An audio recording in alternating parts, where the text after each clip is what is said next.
Welcome to JWO Sports, where we review all the best sports takes from around the country. Right now, we're with First Things First, and you're probably wondering, well, hey, why would I not watch it just over there instead of over here? Because over there, they don't care about your reviews. They don't care about your opinions. They say this all the time. They talk down to us all the time. I actually care about your views. I don't think you're dumb. So if you think what I'm saying is awesome, let me know in the comments below. If you think what I'm saying is terrible, also let me know in the comments below. Either way, let's get into some discussions, let's get into some fights, and ultimately, let's have some fun. And please, if you like this video, give it a thumbs up. It really makes a difference on the algorithm and helps with visibility, and I'd really appreciate it. And also, if you like this video, please subscribe. I really want to build a community here. Again, it's free for you, and it means everything to me. So without further ado, let's get to it. Headed into Tampa Bay, the Prince practicing today, but also in the protocol. Doug Peterson saying, him playing is better than a coin flip. Ooh. Big Show, meanwhile, Offensive Player of the Week. And looking to tighten the Bucs' grip on first place in the NFC South. We've come a long way since talk of Kyle Trask. We've abandoned that take. It's the rare First Things First take that's just been totally abandoned. Can Baker prove he's the Bucs franchise? Well, first of all, if the Prince comes back, he better play well. That's all I'm saying. All right, Baker. I mean, franchise quarterback's too strong. Why? Because Are they like franchise quarterback? well, I'm not saying Nailed it. like if I'm them or No, any team, you didn't nail it, and I'm going to stop this real fast because, again, I know he's kind of being tongue-in-cheek, but what's his face? He's been such a hater of Brock Purdy, saying Brock Purdy's, not legit a pretender. Nick Wright, that is. Well, is Brock Purdy a quarterback? Is the 49ers a franchise? So then I guess that means Brock Purdy's a franchise quarterback and clearly better than Baker Mayfield. not like we got our guy for the next 4 or 5 years. He's in first place. And I think you guys would. It's the worst division in football. All right, and now that's a plus for Baker. Baker has earned a right where in that division, if you can't get somebody better, you feel okay. You know what? We can have Baker be our quarterback next year. Obviously, you got a chance to make the playoffs. The defense is already pretty good at times. Strengthen that a little bit. If they can get like a real run game, I don't know why in the world they can't, but strengthen that line, get a legitimate run game, you can feel like, okay, we're viable. You're not a contender, but we're a viable team. But there is no way you lock him up for like 4 or 5 years like, this is our guy. No, 3 for 90. 3 for 90. It's a waste. 3 for 90. If Geno got 3 for 75 with $40 million guaranteed, never shown what Baker. And it wasn't a good deal. And Seattle is worse off for it. I'm happy for Geno Smith, for his story. I'm glad that he got his money. I'm glad that he kind of got, another chance to really kind of show himself. I think that's great. No one thinks that Seattle is winning a Super Bowl with Geno Smith. And that's what it's all about. Football is Super Bowl or bust. It's, being competitive year after year after year, right? It's being consistent. I shouldn't say it's Super Bowl or bust. For the most part, it's, are you winning playoff games, right? A lot of teams, it's like if you just at least win a playoff game, that's considered something good. But for me, coming from a team that's, pretty legit and has had great success in the past, the Eagles, it's like, are you winning your division, and are you getting to the NFC Championship game? And obviously, are you winning that and getting to the Super Bowl? If you're getting to the NFC Championship game, that's a good year. And if you're winning and making it to the Super Bowl, obviously even better. And are you winning your division? Okay, so Baker Mayfield and kind of like a Geno Smith, in a lot of ways, are the most dangerous quarterback for a franchise because they're good and they're good enough to win you games, but they can't win you a Super Bowl. No one believes. Please, if you believe this, let me know in the comments below. You really believe that Baker Mayfield is going to lead your franchise to a Super Bowl? It's just not happening. Either with Geno Smith. Now, if you can get a good deal on a player like this, then maybe you can make the argument that it's kind of like having a rookie quarterback, which we know really helps you on a rookie quarterback deal, that is, because you're not paying him anything. And then you get to stack your team, right? This is what the 49ers are doing. This is what the Eagles were able to do last year with Jalen Hurts. It's what Patrick Mahomes was able to do with the Kansas City Chiefs and all of that. So there is this threshold for quarterback play where if you are good enough and then you can stack your team with amazing, weapons and receivers and offensive line and, defensive line, then you can make moves.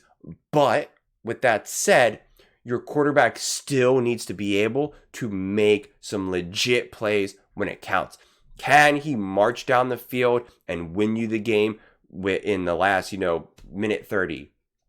Baker Mayfield has never really been able to proven to actually do that. Has he done it in the past? Of course, because he's been in the NFL long enough where, of course, you're going to have some of that in your resume, but that's not who he is, right? That's what Patrick Mahomes has done. That's what Joe Burrow has done, right? That's what these legit quarterbacks can do, right? Do you feel comfortable? Do you feel confident with Geno Smith or Baker Mayfield having the ball in his hands with, 1 minute to go, down by 3, right? Can he get you that touchdown? Can he get you in field goal range consistently?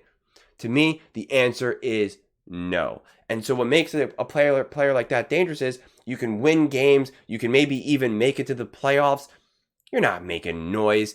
You think the Bucs are, going to beat the 49ers? The Bucs are going to beat the Eagles, the Cowboys? They're not. The Detroit Lions? They're not. They're just not. And same thing, obviously, with Seattle. So, is it possible to beat these teams? Obviously. Can you consistently beat these teams? Will you beat these teams more often than not? That's really what it comes down to, because obviously any given Sunday, anyone can win. But will you beat these teams more often than not? And with the Baker Mayfield, with a Geno Smith, the answer is no. So having a quarterback like that is so dangerous because you tie up money, you tie up resources, that you're good enough or you don't get a great draft pick, and then you're just kind of in this no man's land. You're in this kind of purgatory. And then you have to really be draft amazing. You have to really hope that you get, a steal in the draft, or you find a Brock Purdy or a Jalen Hurts, in the later rounds of some sort.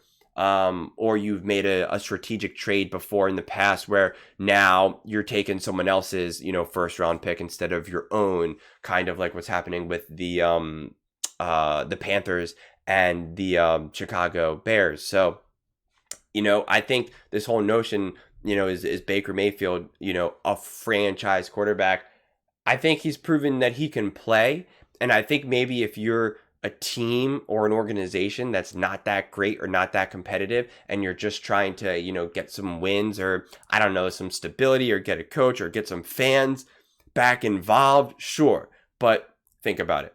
I think this is the best way to go about it, is think of the organizations that are elite and consistently winning, okay?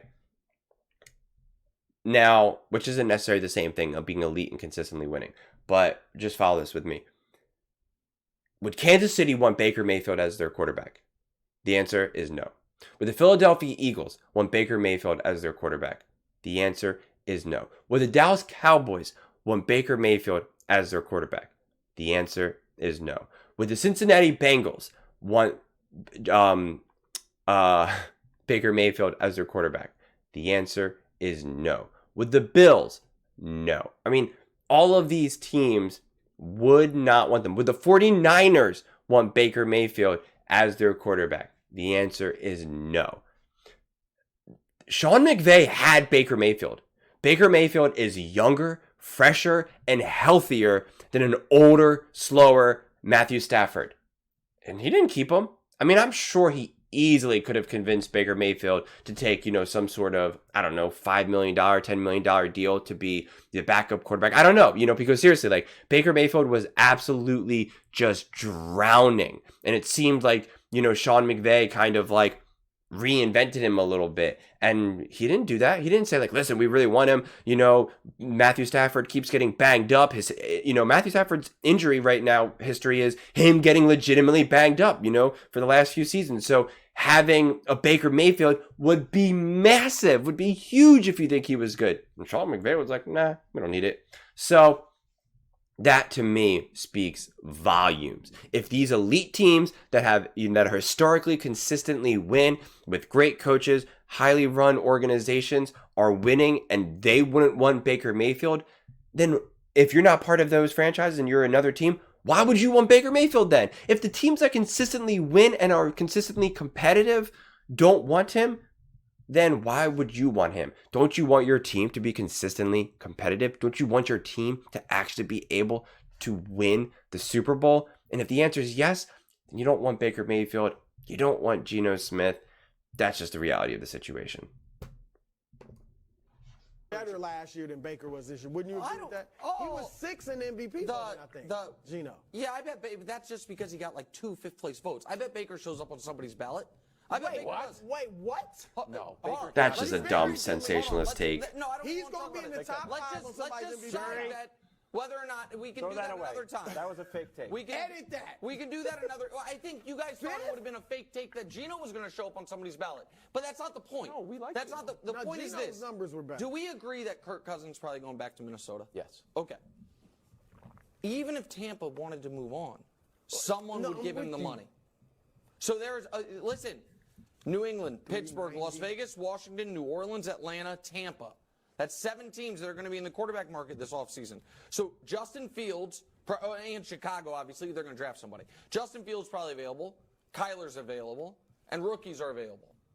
And Kyler might be available, I'm saying, because I have Arizona. And then Honestly, if you're an organization that really needs a quarterback, you're better off just trying to get a rookie. You're better off getting a quarterback that has the potential to have a really high ceiling, and you're not going to pay him a lot of money, versus getting a quarterback that has a significantly lower ceiling and you're still going to actually have to give him kind of like decent money, right? Obviously not Patrick Mahomes money or Justin Herbert money or Joe Burrow money, but still enough money that takes away from the rest of your team.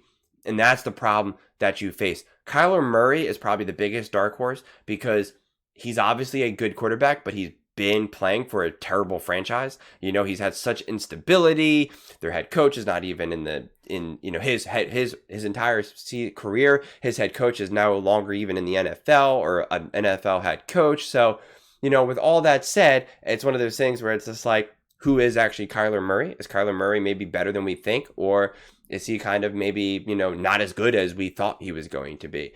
So to me, out of all the people that he just listed, I think Kyler Murray is probably the biggest question mark. But I mean, to say like Kyler Murray or Baker Mayfield, I mean, like they're not even in the same stratosphere. They're just not. So, but what do you all think? Do you think Baker Mayfield is a franchise quarterback? Would you want Baker Mayfield as your quarterback? Do you think that you could win a Super Bowl with Baker Mayfield? I would love to hear your thoughts. Let me know in the comments below. And please don't forget to like this video, and definitely please don't forget to subscribe. It's free to you and it means everything to me. See you all next time.